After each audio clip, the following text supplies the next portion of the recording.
Hello, are you there? Hey, hey. Okay, well, this is Uncle Bruce, and I'm again with Juvenile. How are you, Juvenile? Hey Bruce, how are you doing, man? I am good. I am I'm good. doing Hi good. everybody.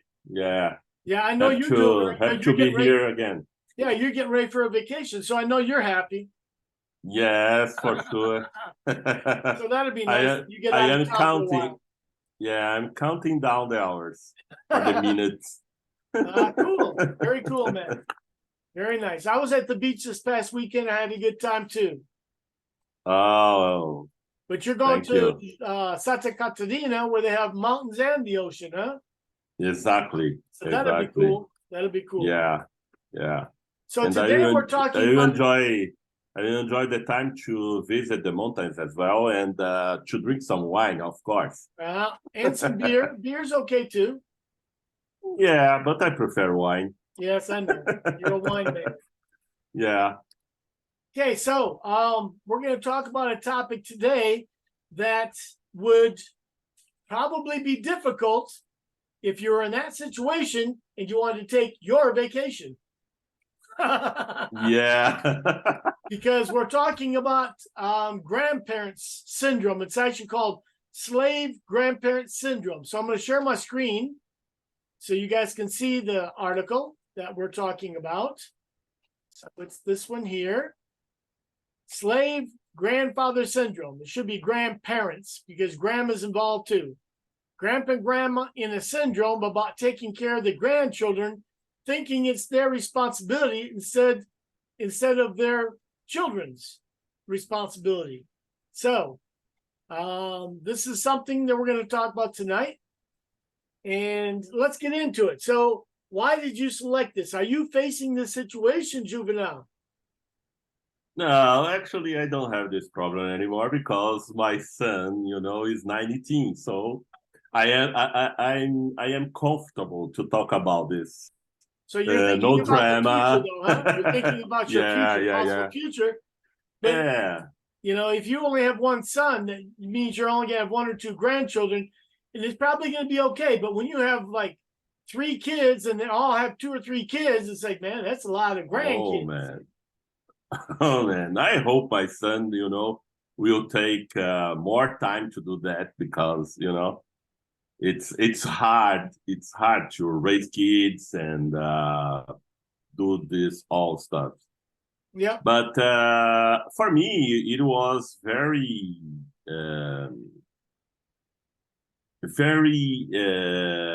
interesting because my my actual wife, the family of my actual wife is very big, and there are people that or the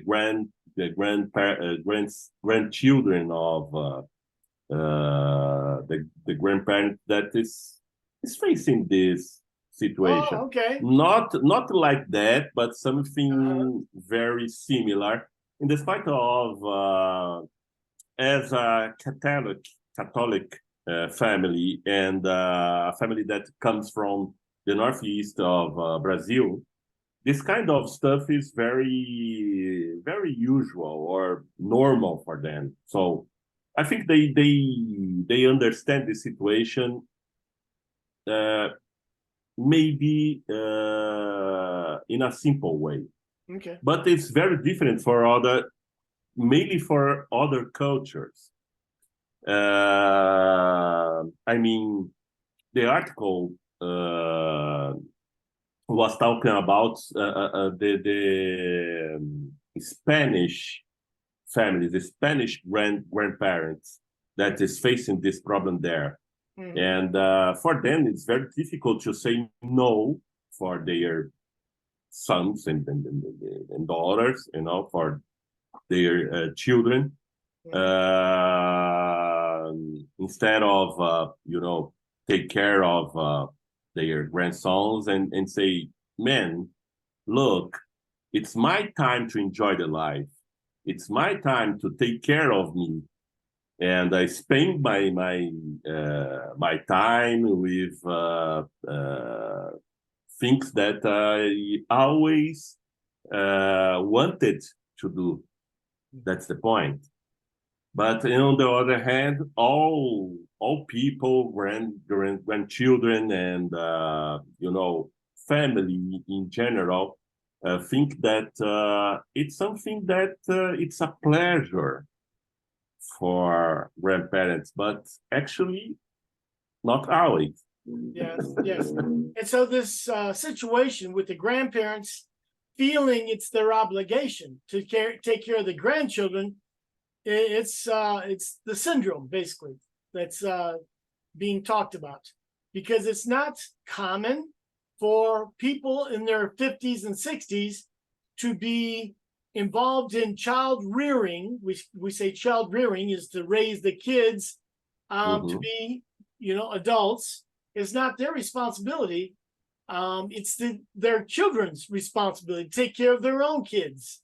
And so it's kind of nice. It's kind of nice to have your grandchildren visit and then go home. And so my life is back to relaxing, okay?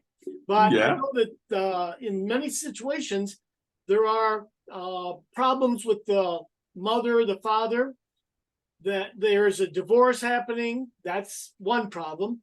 Another is with drugs. The mother or the father is on drugs. And so the grandparents say, hey, let the kids stay with us. You take care of your problem with your drugs. The kids will stay with us.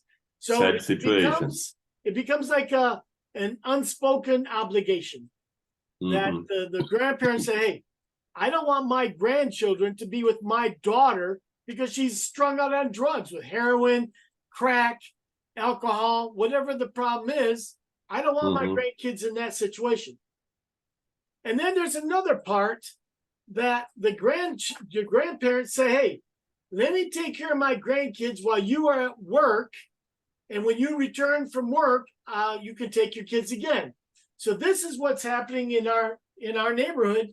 Our neighbor actually is taking care of her grandchildren during the day, but the parents are paying for this. It's like childcare, because the kids have school half a day. Excuse me. And then the other half, they are with the grandparents. The grandparents take care of them, they feed them, but the parents pay some money to help the grandparents to feed and to, give them some money for their time that they're spending.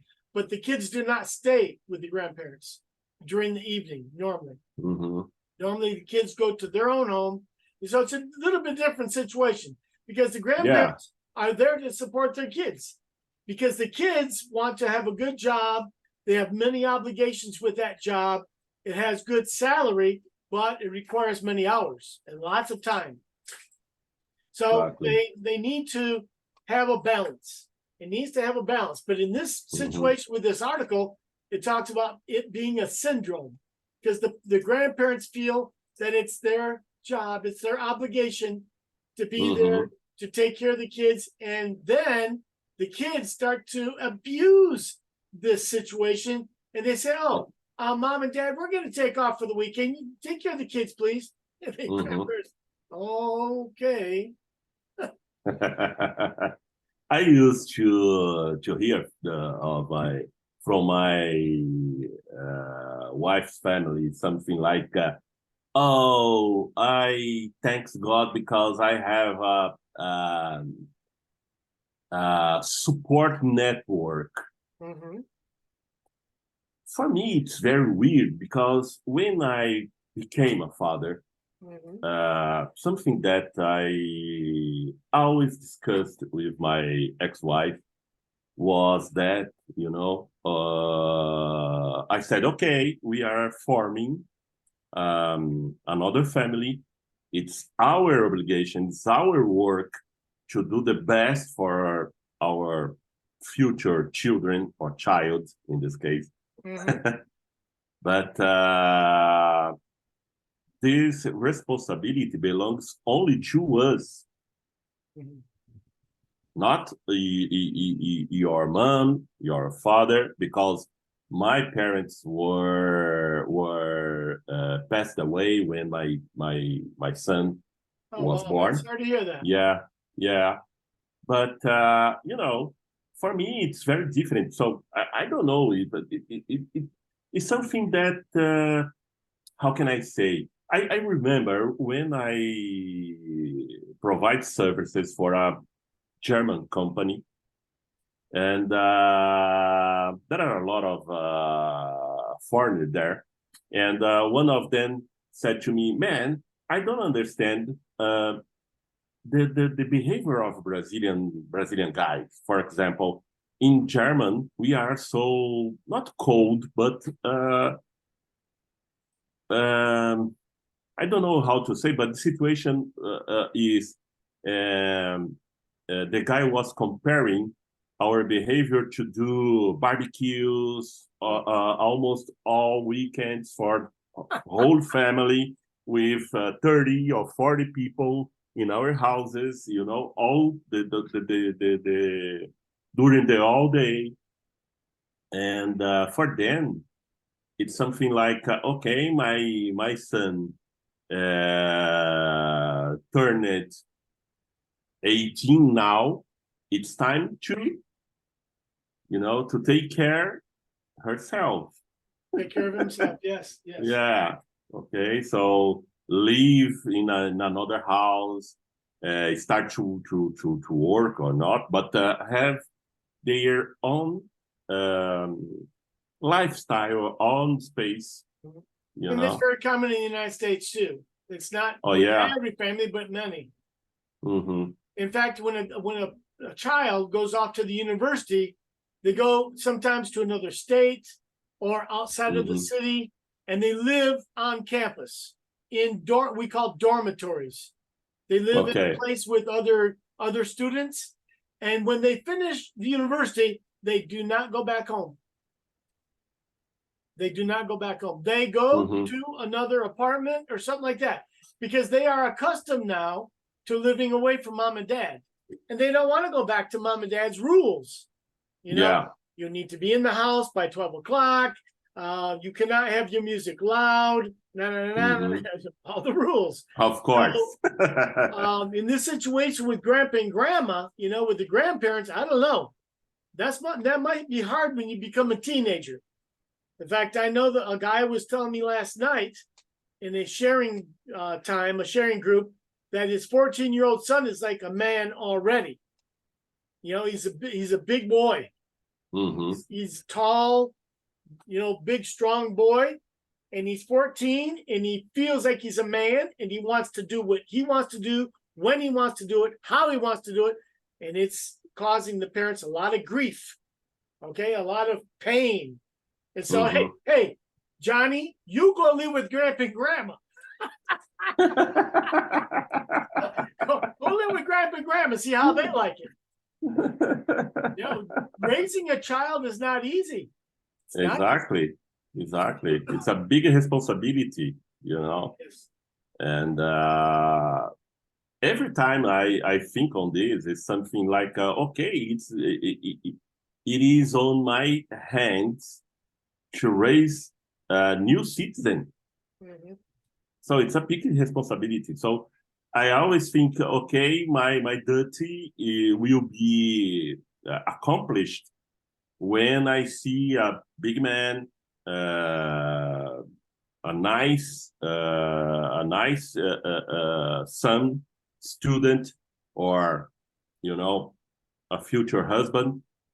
I don't know, but I think this is my part of the responsibility. And after that, I want to enjoy my life. I want to travel to Santa Catarina, you know, to spend some time on the beaches there, or, you know, do what I want to do, not to parent my son's children. It's not part of the plan. Yeah, but the good thing is that it's an emergency plan.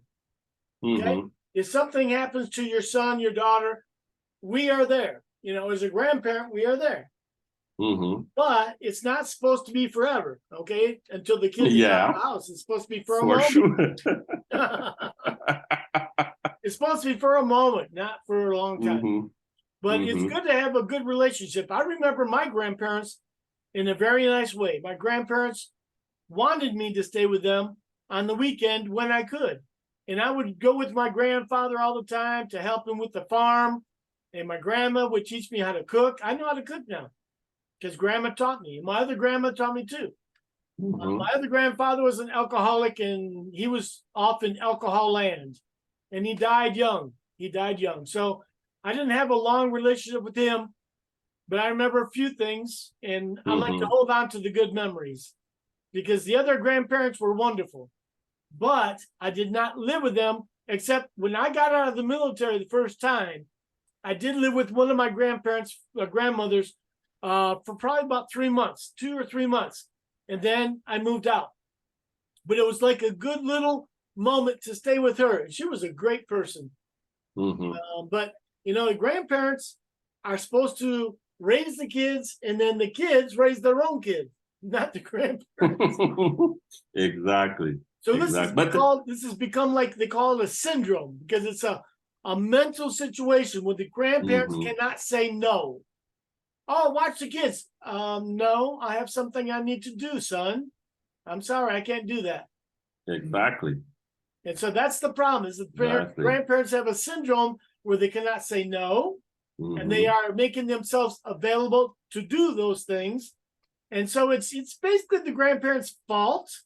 But we're always trying to be nice and kind and gentle with one another, and sometimes the other people can take advantage of us. And so we need to prevent that from happening. We need to be able to say, no, I can't. Yes. I won't. Yeah. So take care of your own kids. Exactly. And you said something very important. It's something that I thought in the past as well. For me, it was very important to my son to have some moments with, his grandparents, because it's important, to form or to build his character, his kindness, his feeling about family. Okay, but only on the weekends or parties or moments that we could or we provided for the grandparents. Not every day, not as an obligation. Because myself and my ex-wife had to work. That's the point, so it's our life, our choices, and it's very sad when we sometimes intentionally or not, to put this responsibility or to charge another person with this kind of stuff. It's unfair. Yes, it is. And so this could be with any level of relationship in our families. It could be with a sister, brother. But in this situation, it's talking about grandparents because the grandparents feel somewhat responsible for, caring for the grandchildren. But like I said, in my case, it was the situation where I wanted to go be with my grandparents. They wanted me to be with them for the weekend. Okay, not for all week. Yeah. Because I had school to go to and everything else, and I wasn't living in their area. I lived in my area, my suburb. And so I had 5 brothers. I have 5 brothers and sisters, and I was the oldest. And so I would care for my brothers and sisters. But my grandparents said, Bruce, you can come to our house. We'll come pick you up. Because they were probably around 20 minutes, 30 minutes away, not a long distance. And so it was nice. And then I would go there on the weekends and spend time at a farm, a little farm, but it was nice to be with the pigs. Okay. But it was good to be with some nature out in the farmland. The neighbors had strawberries. They grew strawberries for market. And so they had so many strawberries. I used to love to go into the strawberry patch, we call it, and go eat my fill of strawberries. Man, it was amazing. Amazing. I can imagine. My life is full of good memories of my grandparents. But I know what you're what you were alluding to is that in your family, there's a situation where the grandparents are being a little bit abused by some of the in-laws, your brother-in-law, sister-in-law on your wife's side, saying, "Oh, grandpa and grandma, take care of my kids." Okay, and that's not cool. It's not cool for a moment, okay, because you need it, but not forever and ever. Come on, man.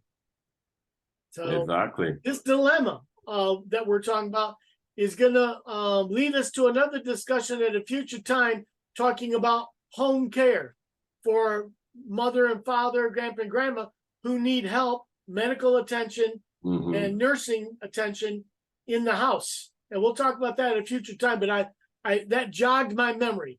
It caused me to think about this topic also, because we are very frail. As I was talking to you privately, I'll share real quick, is that I have a friend right now with cancer of his gallbladder. And I think in Portuguese it's bexiga. And the doctor said it's malignant, meaning it's metastasizing. Okay? Yeah. And so he's going to have surgery in January, sometime in the next month and a half. And hopefully everything will go okay. But it's very sad that when you have something serious like that happen, you do need support. And that's good when they call it support groups. Well, the family is a support group. It is. Exactly. But we can also abuse that. We can abuse that privilege of having that relationship, and it can destroy that relationship if you're not careful, because everybody needs their space. And as older people, we need our space to just enjoy life. Enjoy quietness and reading a book or something like that. And when you have kids, man, kids need all that attention. It's hard to read a book while you have kids unless they're really babies, and then they are sleeping more. But when you have kids that are 5 years and older, so much energy.